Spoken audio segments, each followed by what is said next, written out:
का नाम था सीतापुर। छोटा सा, शांत और पहाड़ियों से घिरा हुआ गांव, जहां लोग एक दूसरे के सुख दुख में हमेशा साथ रहते थे। लेकिन इस गांव की एक अजीब बात थी। यहाँ शाम ढलने के बाद कोई भी अनजान औरत दिख जाए तो लोग तुरंत दरवाजे बंद कर लेते थे। बूढ़े बुजुर्ग कहते थे, रात को अगर कहीं समोसे की खुशबू आए तो भाग जाना, वो समोसे वाली आती है। लोग हंसते पर डरते भी थे। बच्चों को तो सख्त हिदायत थी कि सूरज ढलने के बाद सड़क पर ना निकले। ये कहानी शुरू होती है गांव के एक नौजवान राहुल से। राहुल शहर में पढ़ाई करता था और कुछ दिनों की छुट्टियों में गांव आया हुआ था। उसे ये भूतिया समोसे वाली की कहानी बड़ी मजेदार लगती थी। एक दिन उसने अपने दोस्त बंटी से कहा, अरे यार, ये कैसी बेवकूफी की बात है।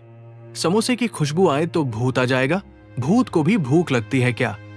बंटी ने डरते हुए कहा, तू हंस ले राहुल, लेकिन पिछले साल दीपक काका का बेटा रात को सड़क पर गया था। उसने कहा था कि समोसे की खुशबू आ रही है। फिर अगले दिन उसकी लाश खेत में मिली। आंखें खुली की खुली रह गई थीं। भाई, ये तो बस डराने की कहानी है। पर बंटी के चेहरे का डर साफ था। उस रात राहुल ने ठान लिया, वो देखेगा कि सच में क्या है इस समोसे वाली के पीछे। रात के करीब 11:30 बजे राहुल चुपचाप घर से निकला। गांव में सन्नाटा था, बस दूर से कुत्तों के भौंकने की आवाज आ रही थी। आसमान में पूरा छात था और हल्की सी ठंडी हवा चल रही थी। वो पुरानी तालाब वाली सड़क की ओर बढ़ा। कहा जाता था कि वहीं सबसे ज्यादा बार समोसे वाली को देखा गया था। करीब 10 मिनट चलने के बाद राहुल को एक अजीब सी महक आई, गरम तेल में तले हुए समोसों की खुशबू। उसकी नाक में वो खुशबू इतनी तीखी घुसी कि पेट में गड़गड़ाहट होने लगी।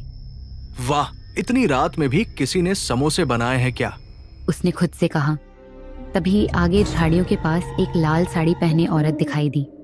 उसके पास एक पुराना सा ठेला था जिस पर कुछ बर्तन रखे थे, और हाँ, वहां से समोसे की वही खुशबू आ रही थी। राहुल के कदम ठिठक गए। औरत की चेहरा सफेद दिख रहा था, पर उसके बाल खुले और लंबे थे। राहुल ने साहस जुटाया और बोला, अरे वो माई, इतनी रात को समोसे बेच रही हो? वो औरत धीरे धीरे मुड़ी। उसका चेहरा धुंधले अंधेरे में कुछ ठीक से दिखाई नहीं दे रहा था। बस उसकी आंखें, लाल चमकती हुई आंखें, अंधेरे में जल रही थीं। खाओगे बेटा? उसकी आवाज़ बहुत मुलायम थी, पर उसमें एक अजीब कंपन था। राहुल का गला सूख गया, फिर भी वो हंसकर बोला, हाँ, 2 समोसे दे दो। कितने के हैं? तेरे लिए मुफ्त। उसने ठेले से समोसे उठाकर पत्ते की थाली में रख दिए। राहुल ने एक समोसा उठाया। गरम था, जैसे अभी अभी तेल से निकला हो। पर जैसे ही उसने पहला कौर लिया, समोसे से खून टपकने लगा। राहुल के हाथ कांपने लगे। उसने थाली फेंकी और पीछे हट गया। औरत हंसी। वो हंसी इंसान की नहीं थी। वो किसी जानवर जैसी फटी हुई आवाज थी जो कान के अंदर तक चुभ रही थी। कैसा लगा मेरा समोसा? उसने कहा और आगे बढ़ने लगी। राहुल भागा, पूरी ताकत से भागा। वो पीछे मुड़कर नहीं देख रहा था, पर उसे अपने पीछे किसी के तेज कदमों की आवाज सुनाई दे रही थी। जब वो अपने घर पहुंचा तो उसने दरवाजा जोर से बंद किया और गिर पड़ा। उसकी सांसें तेज चल रही थीं और दिल ऐसा धड़क रहा था जैसे सीने से बाहर निकल जाएगा। सुबह जब माँ ने उसे देखा तो उसके कपड़े मिट्टी और खून से सने हुए थे। राहुल बस इतना कह पाया, माँ, वो सच में है। समोसे वाली सच में है। गांव के लोग इकट्ठे हुए। पंडित गिरधारी, जो गांव के सबसे पुराने आदमी थे, बोले, मैंने कहा था उसे मत छेड़ो। वो औरत इस गांव की नहीं रही, अब वो आत्मा बन चुकी है। राहुल ने कांपते हुए पूछा, कौन थी वो? पंडित ने कहा, करीब 20 साल पहले इसी गांव में एक औरत रहती थी, शकुंतला। वो समोसे बेचकर अपना पेट पालती थी। बहुत गरीब थी पर मेहनती। लोग उसके समोसे खाने दूर दूर से आते थे। लेकिन गांव के कुछ लड़कों ने एक दिन उसकी हंसी उड़ाई। समोसे में गंदगी मिलाने का झूठा इल्जाम लगाया। गांव वालों ने उसे पीट पीट कर घर से निकाल दिया। वो तालाब के किनारे रोती रही और उसी रात उसने तालाब में कूदकर जान दे दी। पंडित की आंखों में नमी थी। कहते हैं मरने से पहले उसने कसम खाई थी, जिसे भी मेरे समोसे की खुशबू अच्छी लगेगी वो मेरे साथ आएगा। राहुल ने सुनकर सिर पकड़ लिया। उसे अब सब समझ आ गया था। राहुल ने ठान लिया कि वो उस आत्मा से पीछा छुड़ाकर रहेगा। पर अगले ही दिन गांव के कई घरों में समोसे की खुशबू फैलने लगी। लोग डर गए, दरवाजे बंद, खिड़कियां कसकर लगा दी। लेकिन एक घर ऐसा था जहां खिड़की खुली रह गई, बंटी का घर। रात को बंटी की माँ ने बाहर किसी के बोलने की आवाज़ सुनी, ले लो गर्मा गर्म समोसे। वो समझी कोई मजाक कर रहा है, पर जब खिड़की के पास गई तो देखा वही लाल साड़ी वाली औरत खड़ी थी, मुस्कुराती हुई। अगले दिन सुबह बंटी अपने बिस्तर पर नहीं था। केवल उसके सिरहाने तेल से भरी थाली और 2 आधे खाए समोसे रखे थे। बंटी के गायब होने के बाद गांव में दहशत फैल गई। लोगों ने पुलिस को बुलाया, लेकिन वो भी कुछ नहीं ढूंढ पाई। राहुल अब डर के साथ साथ गुस्से में भी था। वो बोला, अगर वो शकुंतला की आत्मा है तो उसे शांत करना ही पड़ेगा। मैं आज रात उसी तालाब पर जाऊंगा। पंडित ने मना किया, मत जा बेटा, वो अब इंसान नहीं रही। पर राहुल नहीं रुका।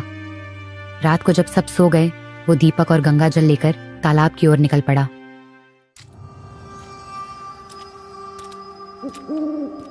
तालाब के किनारे घना अंधेरा था। राहुल ने दीपक जलाया और वहीं बैठकर मंत्र पढ़ने लगा। हवा धीरे धीरे तेज होती गई और अचानक वो खुशबू फिर से आई, समोसे की। राहुल ने आंखें खोली। सामने वही औरत खड़ी थी। क्यों आए हो बेटा? उसने धीमे स्वर में पूछा। राहुल कांपता हुआ बोला, तुम्हें शांति देने। मुझे शांति? लोग मुझे जिंदा जलाना चाहते थे और अब शांति देने आए हो? उसकी आंखें फिर से लाल हो गईं और वो धीरे धीरे आगे बढ़ने लगी। राहुल ने मंत्र जोर से पढ़ा। उसके हाथ में रखा गंगा जल कांपते हुए उछल गया और औरत पर गिरा। एक चीख इतनी भयानक कि पूरा तालाब गूंज उठा। औरत का शरीर धुएं में बदलने लगा। तेरे समोसे कभी ठंडे नहीं होंगे, उसने कहा और गायब हो गई। सुबह जब राहुल उठा तो गांव में शांति थी, ना कोई खुशबू, ना कोई डर। लोगों ने चैन की सांस ली। राहुल ने सोचा कि अब सब खत्म हो गया है। वो चाय की दुकान पर गया और कहा, चलो अब तो समोसे खा ही लूं। दुकानदार ने मुस्कुराकर प्लेट में 2 समोसे रखे। राहुल ने जैसे ही पहला समोसा उठाया, उसने देखा उसके अंदर से एक बाल निकला, लंबा, काला और भीगा हुआ। वो ठिठक गया। दुकानदार ने मुस्कुराकर कहा, कैसे लगे गर्मा गर्म समोसे? राहुल ने धीरे से ऊपर देखा। दुकानदार के चेहरे पर लाल चमकती आंखें थीं। राहुल पीछे हटने लगा। तू शकुंतला है। दुकानदार की आवाज बदल गई। अब वो औरत की थी, वही शकुंतला की आवाज। मैंने कहा था ना, मेरे समोसे कोई नहीं ठुकरा सकता। तूने मुझे अधूरा छोड़ दिया था राहुल, अब तू मेरे साथ चलेगा। राहुल ने पीछे पलटकर देखा। दुकान खाली थी, सड़क सुनसान। वो उठा और भागा, लेकिन चारों तरफ से वही खुशबू आने लगी, ताजे तले समोसे, पर उनमें अब तेल नहीं, खून की गंध थी। राहुल सीधे भागा शिव मंदिर की तरफ, जो गांव के किनारे पर था। कहते हैं वहां कोई भी आत्मा प्रवेश नहीं कर सकती। राहुल जैसे तैसे मंदिर पहुंचा और जोर जोर से घंटी बजाने लगा। बचाओ पंडित जी, बचाओ। पंडित गिरधारी दौड़े आए। राहुल की हालत देखकर बोले, वो फिर आ गई है ना? मैंने कहा था वो शांत नहीं हुई थी। राहुल ने कांपते हुए सिर हिलाया। अब क्या करे पंडित जी, वो हर जगह है। उसके समोसे की खुशबू हवा में है। पंडित ने गहरी सांस ली। उसकी आत्मा अब किसी एक जगह बंधी नहीं है। तूने जब गंगाजल डाला, उसका शरीर तो नष्ट हो गया, पर उसकी आत्मा ठंडक ढूंढ रही थी, इसलिए उसने इंसान का रूप ले लिया, उसी दुकानदार का। राहुल ने पूछा, तो क्या कोई तरीका नहीं है उसे रोकने का? एक ही तरीका है। जिस जगह उसने आखिरी बार समोसे तले थे, वहां जाकर अग्नि हवन करना होगा, तभी उसका शाप टूटेगा। रात गिर चुकी थी। राहुल और पंडित दोनों पुराने तालाब की ओर निकले, जहां अब खंडहर जैसी झोपड़ी थी। शकुंतला का पुराना ठेला अभी भी वहीं पड़ा था, आधा जला हुआ। राहुल ने दीपक जलाया और हवन शुरू किया। मंत्रों की आवाज गूंजने लगी, लेकिन तभी हवा तेज चलने लगी। झोपड़ी की दीवारें चरमराने लगी और अचानक वही आवाज, राहुल तू मुझसे बच नहीं सकता। धुएं से शकुंतला की आकृति बनी, पहले धुंधली फिर साफ। वो लाल साड़ी में थी, बाल खुले, चेहरा जला हुआ, आंखें लाल। राहुल डर गया, पर पंडित चिल्लाए, मंत्र मत छोड़ना, ध्यान रखो। शकुंतला चीखने लगी,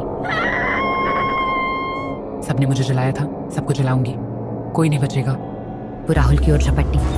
उसके हाथ गरम तेल की तरह चमक रहे थे। राहुल ने कांपते हुए गंगा जल का छींटा फेंका। औरत चिल्लाने लगी। शकुंतला का शरीर आग में बदलने लगा। पंडित ने अंतिम मंत्र पूरा किया और अग्नि हवन की लपटें तेज हो गईं। धुएं में शकुंतला की चीखें गुम हो गईं।